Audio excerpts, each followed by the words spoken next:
guys, Kevin Bupp here, and I want to welcome you to another episode of the Real Estate Investing for Cash Flow podcast, where our mission is to help you build and maintain massive amounts of cash flow through income-producing real estate investments. Now, our guest for this week's show is real estate expert and fellow podcaster, Kathy Fetke. Now, Kathy is the co-CEO of the RealWealth Network and best-selling author of Retire Rich with Rentals. She's an active real estate investor, licensed real estate agent, and former mortgage broker, specializing in helping people build multi-million-dollar real estate portfolios that generate passive monthly cash flow for life.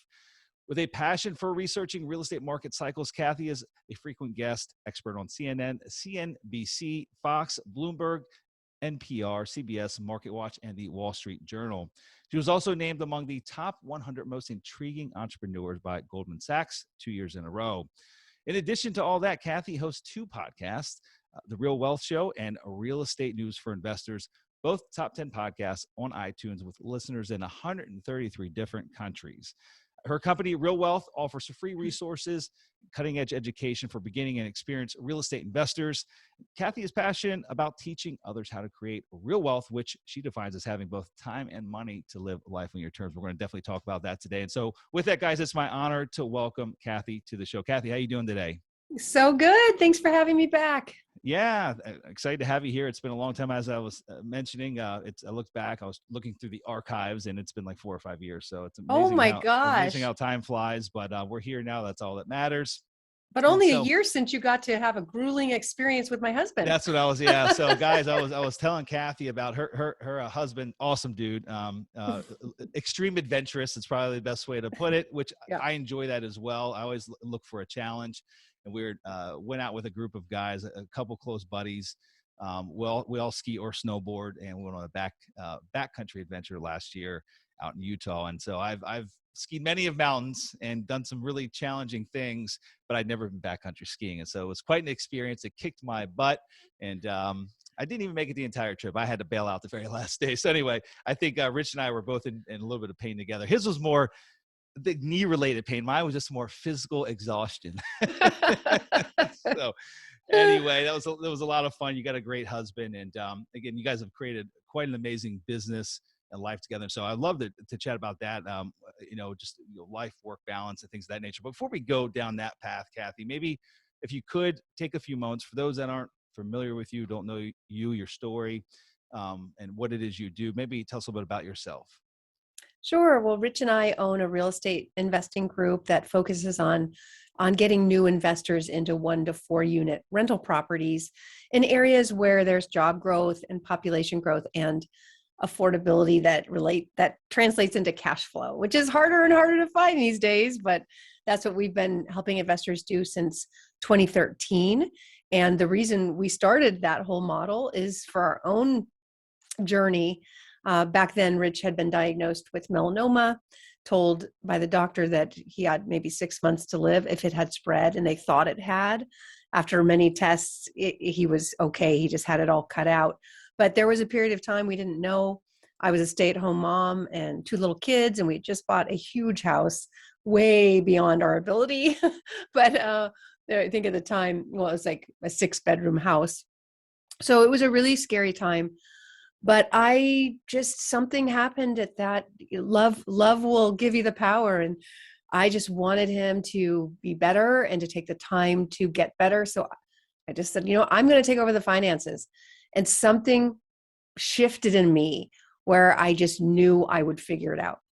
I had a radio show in San Francisco at the time. So I just, again, shifted everything to how do I create money, specifically passive income. I'd heard about rich people who lived off their money, and I just didn't understand any of that. So I thought, well, I'll use my little radio gig and find out.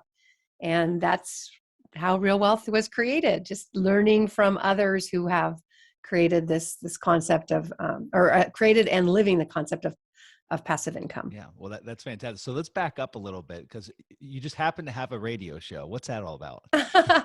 Well, my degree is in broadcasting from San Francisco State University. I worked in newsrooms in San Francisco at CNN and ABC7 and KTVU, Channel 2, Fox News, when Fox was just news, no slant, and a few other stations. And then when I married Rich, I just wanted to wanted to raise the kids. So, but I kept this radio show on the weekends that didn't pay any money.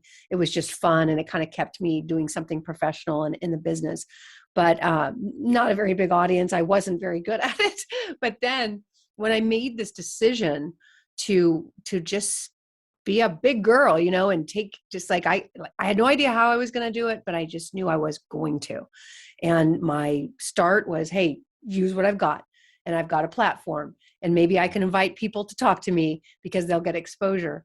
And it worked. I got Robert Kiyosaki on there, and big names, and mostly small names, unknown names, the millionaire next door, who would just come on and tell us how they were building this passive income.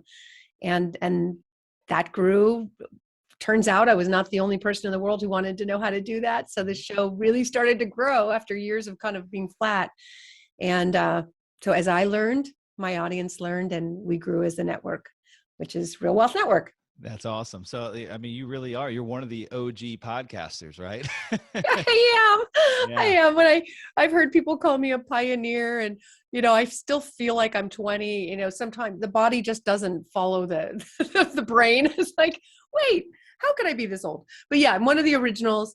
It was actually Rich who took my radio show. He had an iPod, if you remember those. Yeah. And I just thought, what a dumb thing to have. Why can't you just listen to the radio? I didn't understand the podcast, but he's an early adapter, and he thought it was cool to have all those songs in this little thing. But then he got this little notification from Apple saying, hey, we're starting podcasts and you can upload your show. And nobody really knew what that was, but he just took the radio show I was already doing, uploaded it onto iTunes new platform. And overnight I had listeners in 27 countries.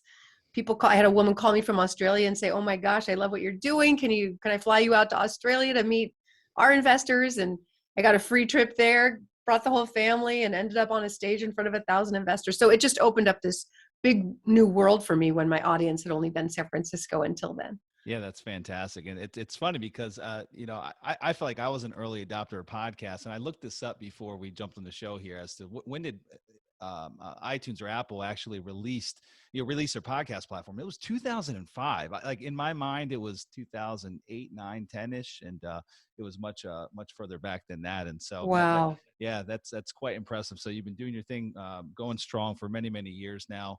How do we still find topics? I know that's funny because I've only been doing it for 8 years, and so I guess I don't know if I fall in the whatever the stage below the OG stage is. I'm not sure what that is, but I guess that's my classification. But LG, later gangster. There we go. So give the audience. I mean, because you guys have built quite an impressive network and business and brand with RealWealth, and so just share what that breadth actually looks like, because it's quite impressive. You guys are all across the country. You got a substantial network base of members through the RealWealth network. And so again, if you would maybe divulge a little bit of what that looks like. Yeah, we have 60, I'm probably closer to 70,000 members right now. It really started with, again, my appetite for trying to understand something that was not taught to me. My dad worked for money. He tried to invest, but wasn't great at it. And the only way he really ended up leaving money for my mother was in a home that we had that she was able to sell and then live off that money in her older age. So I didn't know anything, but I'd heard about people who, somehow lived off their investments, and I just didn't understand how that worked. But our original audience was San Franciscans and Californians who did not buy real estate for cash flow. Cash flow was not in the vocabulary. It was, if it was of the negative variety. Everything you would buy in California would have negative cash flow, and you were just hoping for appreciation. You would just feed the property. So we just didn't really understand, passive income. So I had to learn it, and it really was from Kiyosaki that came onto the show in 2005, and he was able to see what everyone should have been able to see. Honestly, looking back, that the data was out there, that the loans would reset, and that was when they did. People wouldn't be able to afford it because they were mostly liar loans. So it was pretty known that they would start resetting in 2007, and there would be a crash. So he came on the show around 2005 explained that he was selling everything in California and buying in Texas. And that just made sense. I'm sure you've had that moment where you're just like, oh, I get that. That's what I want to do. So, and he explained how the jobs and the population were really migrating to Texas because of the no state income tax and, just the regulations in California and the really pro-growth stance of Texas. So I mean, not much longer after the interview, I jumped on a plane, went to Dallas, met with a bunch of agents and property managers. The first agent I met with said, "Oh, you're from California.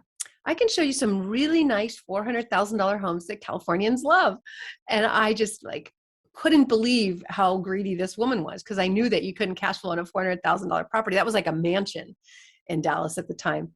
So that kind of triggered this desire in me to create a network of real estate agents nationwide who really understood how to sell an investment property, which just didn't exist then. They just wanted to kind of take you to the most expensive area and make the most commission. And didn't really, that was my take on it. So I met with property managers, found agents, came back with 5 properties, because that was back in the days. Don't want to make you jealous, but I didn't have to put any money down to get an investment property back then. Unlimited loans for investors. And I was a mortgage broker, so I could write my own loans at the time. And so anyway, so I came back with 5 new homes that were $140,000 each in Rockwall, Texas. And we chose that because there was a lot of infrastructure growth happening there and great schools. And so then I came home and talked about it on the podcast, and suddenly our phones were blowing up with people who wanted the referrals. Yeah. They wanted our connections. And that's really, again, how our company was formed, of, just making these referrals to agents and property managers and lenders who really specialize in working with investors, which was very rare back then. So what markets are you the hottest and heavy on today? It's so funny. It's the same ones. Nothing has really changed for us. A few little things, but the demographics have been very clear for a long time. We knew that there was a massive group of baby boomers wanting to retire, and that they had, excuse me, an opportunity to sell a high priced home and be able to buy a retirement home for cash in another market. Or somebody had a property that they bought in 2009 for nothing, and that maybe went up 4 times in value, and so they could take that property, sell it, and buy 4 more somewhere else where it cash flowed better. So it's just been this general demographic shift to more affordable areas that employers are seeing. So if employers are seeing, wow, I can go to this state and pay less tax, my employees pay less tax, they live more affordably, there's less regulation. If companies are going to move, well, people are going to go with them. So we've just been following that dynamic for 15 years now, and it really hasn't changed. I thought it would, but Texas is still hot. Florida, as you know, is really blown up. We still like Georgia. We like the Carolinas. And we still like some of the states, the Midwest, where there's a lot of revitalization happening, like Cleveland. It's a healthcare center now. We like Cleveland, even though some of the laws there are tough to navigate when it comes to real estate. We like Pittsburgh, Pennsylvania, because again, lots of lots of investment in the city, great schools, but the Southeast is really my favorite. Yeah, okay, fantastic. So aside from your referral network inside RealWealth, you guys also have a number of other projects working. I heard through the grapevine that you have some development projects happening and litany of other things. So maybe what are some of the exciting new projects that you guys have in the works? Ooh, I've got one I'm not sure I'm allowed to talk about, but I will anyway. Well, first of all, you and I talked before the show that Rich and I personally have finally tried out the Airbnb model with just a tiny home. And it has been so lucrative. I had no idea how that worked. So we're really exploring Airbnb just for our own personal but we're looking at it in ski towns, vacation towns, and also in Florida, and where there's not as many people who can afford the nicer, higher end homes, and those make pretty nice Airbnbs. Excuse me. So we like that. I just took a tour, and I'm not going to say where because I'm not allowed to, but just took a tour of some of this new movement to taking motels and turning them into multifamily. I'm sure you've seen that. We know that hotels got hammered during the last 2 years. What a difficult time to be a hotel owner. So the smaller hotels kind of struggled. Their numbers don't look that great, and you can get them for cheaper than a multifamily and then turn it into a multifamily. Yep. So that's kind of one of the things we're looking at, but you have to be real careful about doing that. You want to make sure you have someone on your team who knows how. So we find that interesting. I'm looking at an RV park. That's kind of fun. And of course, I've always wanted to do what you're doing. I just don't know how. And what's that? Mobile homes. Well, I mean, mobile home parks, RV parks, not the same at all, but similar business model to a degree. Yeah. So no, it's interesting. Very rarely do you hear someone say, "I want to do mobile home." I want to invest. And actually, nowadays, 10 years ago, that was not the case. 10 years ago, it was not as cool of an asset class. But now it's got the attention of all the big time institutional investors and private equity firms, and making it a little bit more challenging to find opportunity in our space. And so, right. One of the exciting, I guess it's not new, but it seems like it's gained a lot of steam over the past 2 to 3 years is the build to rent sector. What do you think about that? Oh, I mean, the bottom line is if you can provide housing in any form, it's probably going to do pretty well. Because there's such limited supply. So build to rent housing, we're doing a lot of it. We have yet to buy land and turn the whole thing into a horizontal apartment. We haven't done that. We have syndicated. We do a lot of new development, but it's just single family homes that we sell retail. I've talked to our partners and said, hey, why don't we hold these as rental homes? But we have 90 people on a wait list who want to buy them. So it's a tough, but I do regret every time we sell a house, I wish we'd held it. I just wish we'd hold, because we have these full subdivisions that the prices have doubled in some cases. And if we just held them for ourselves, we would have had that upside. But build to rent, build to sell, build whatever. There's not enough supply for demand. So that's the problem. There's a shortage of people trying to buy their first home. There's a shortage of people trying to rent a home. So whichever side you come on, you're alleviating the problem if you can provide supply.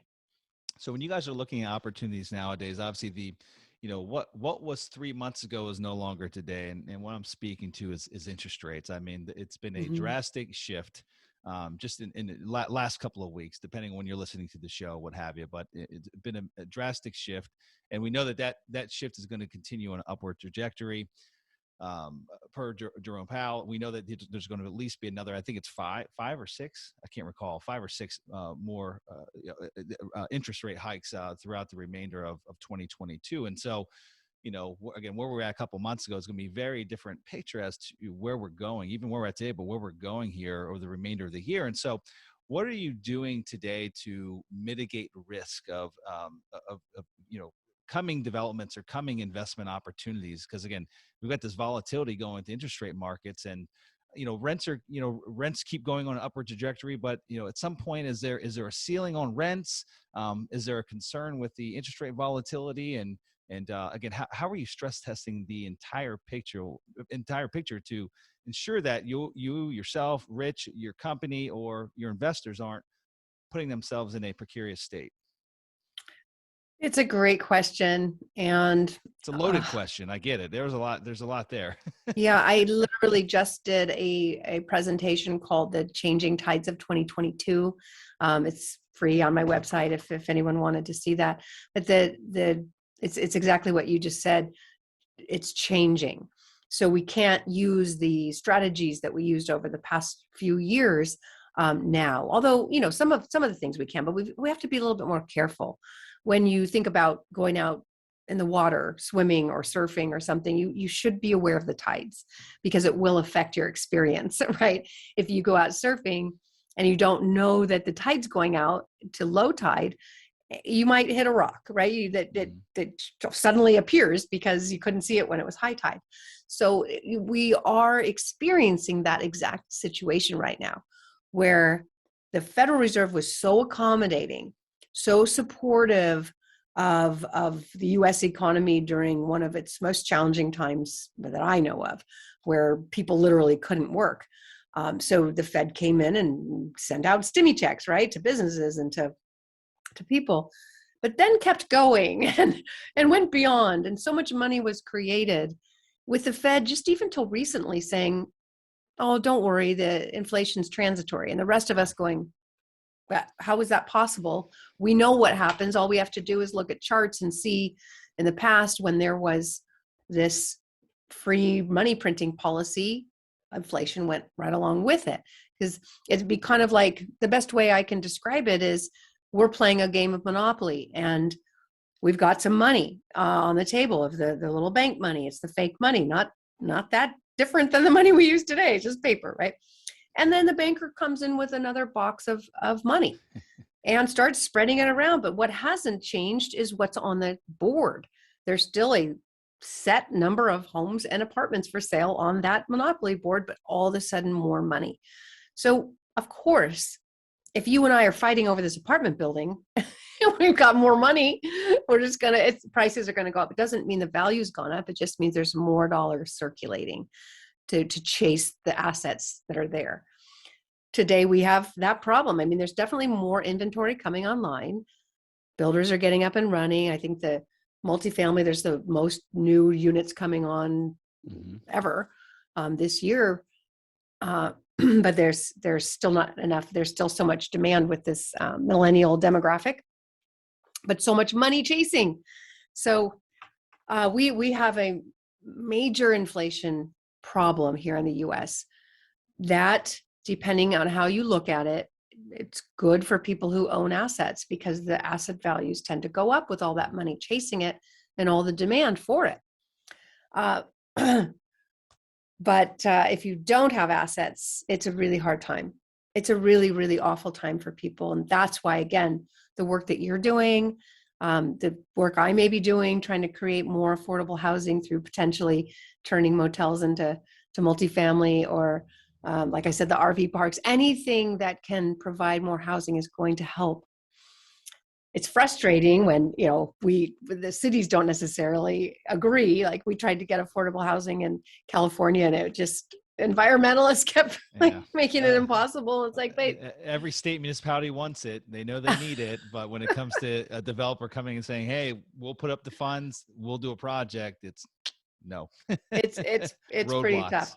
Yeah. But to shorten your question of how are we preparing, I just want to say that as investors, we shouldn't be greedy.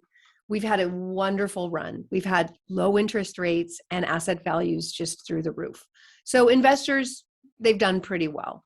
They've done really well. Mm-hmm. Now, it's really important to take the punch bowl away.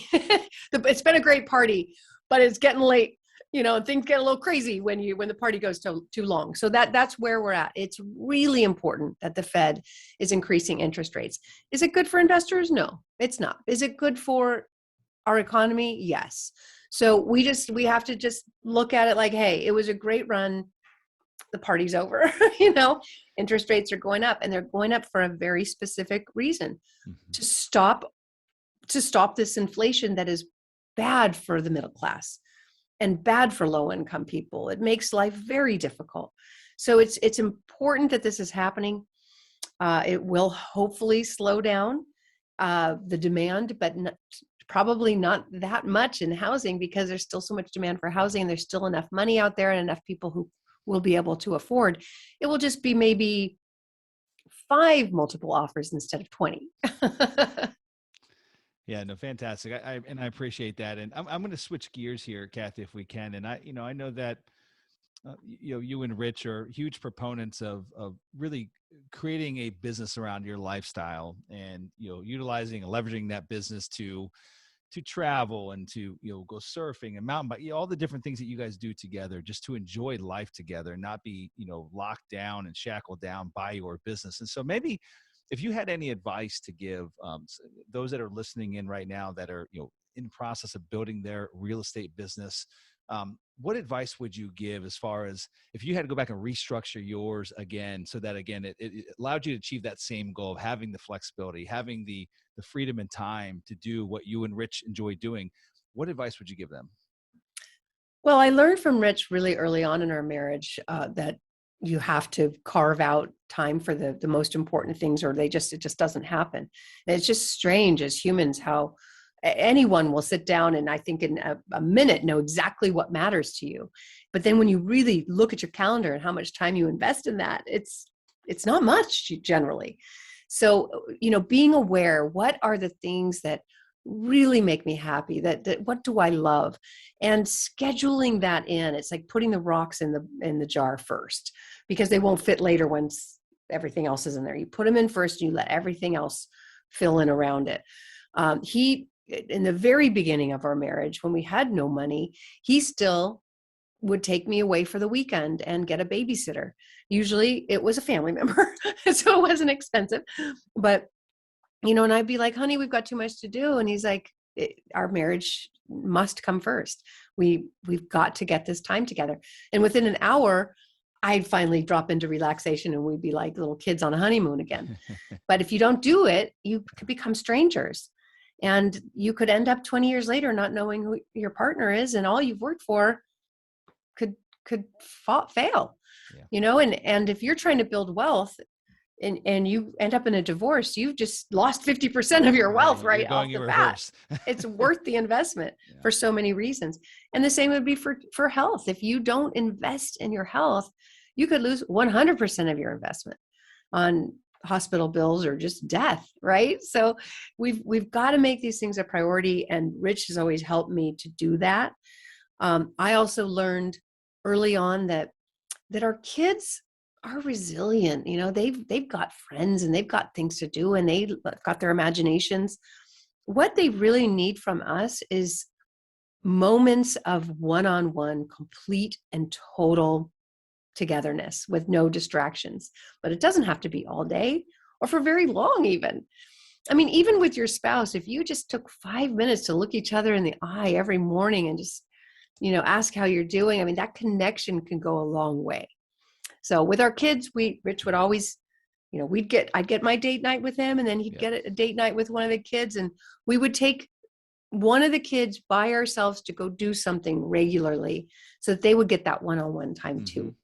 And schedule in the vacations, schedule in the exercise, make it the first thing you do in the morning. Cause at least for me, if it's after 6 p.m., it's not happening. Maybe other people got energy at night, but not me. It's got to be first thing in the morning.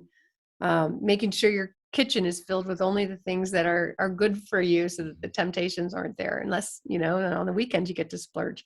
So I hope that answers the question. That's fantastic. I love every bit of it. And speaking to the kids, that one-on-one time, it's so critically important. And, isn't it amazing the different dynamic that you get with that child when they're by themselves than when they're with their sibling, assuming they have a sibling, right?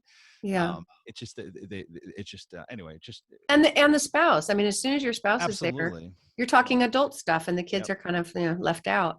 So no, I took the kids. I always signed up for mommy daughter camps, one-on-one, and they haven't forgotten. And here I can speak from a elder perspective that my kids are grown up now, and their friends make fun of them because they'll say, oh, and I'm not going out tonight, I'm hanging out with my family. And their friends are like, why would you do that? And they're like, they're my best friends. That's awesome. I know some people say you don't want to be best friends with your kids. And I say, well, I'm sorry, I don't agree. I want to be. I want to be. And we are, and we love being together. So it's worth it, because I've heard the opposite, and I can't imagine. I just spoke with someone yesterday who said their kid went traveling for 2 years, didn't talk at all. And even the parents found out later they were even not that far away and didn't call. And, you don't I don't You don't want want that that. either. No, not at all. Well, no, I appreciate that. That was phenomenal. And last question here, and I'm gonna let you go. I know you're incredibly busy. I only promised I'd keep you like 30, 35 minutes, and we're going over that time. But one last question. Is there anywhere that you're deploying your own personal funds outside of real estate? I mean, crypto or stock market, anything else that's exciting that you'd like to share? If not, then we can move on.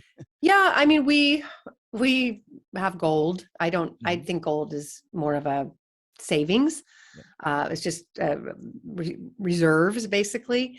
But we have a little bit, and they say you have 10% of your net worth. Rich behind my back bought some Bitcoin because I thought it was stupid, but who knows? It's a gamble. So he wanted to do that. We bought in the stock market when it was down in 2020. Mhm. That's done well, but I'm not a stock pro by any means. It just kind of seemed obvious at the time that it had tanked. So bought some of that.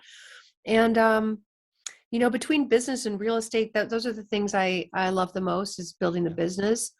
And now that business is kind of looking at other things like books. Rich is coming out with his new book. I know you're coming out with yours, and having more products like that. Mhm. Building our business that way. Okay. That was one of the first things I learned when I learned about passive income was there was two ways that my guests did it, and I interviewed so many millionaires. It was either they had a successful business that cash flowed that they didn't run. They just learned how to put Mhm. all the systems in place so that the business ran itself, or several businesses, and real estate. So those were the two ways I saw That's people it. doing it. And that's what I like to do That's too. all I know as well. Yeah. Well, Kathy, fantastic. This has been awesome. I really appreciate you coming on. It's been an absolute pleasure having you. So thank you. Thank you so much for having me. It's been fun. Alrighty, guys and gals. So that's all we have for today's show. But I want to make a quick mention before we wrap it up here. I'm based in the Tampa Bay area, Clearwater to be more specific. And I used to make a mention of this in the beginning of the show years back, and I stopped it. And but I'm bringing it up again. I used to make myself open for anyone that's coming into town. If you're a listener to the show and you're coming into the Tampa area for business pleasure, what have you, and you've got some free time, we'd love to connect with you. So a beer, lunch, coffee, whatever we have time for. Would love to see if our schedules align. So if you are coming to town, you'd have an interest in meeting and hanging out for a little bit, go to my website, kevinbupp.com. Go to the contact me page. Just give me some details on your travel plans, and we'll see if we can get our schedules to align. And so with that, guys, that's all we have for this week's show. And so until we meet again next week, this is your host, Kevin Bupp, wishing you huge success. Take care.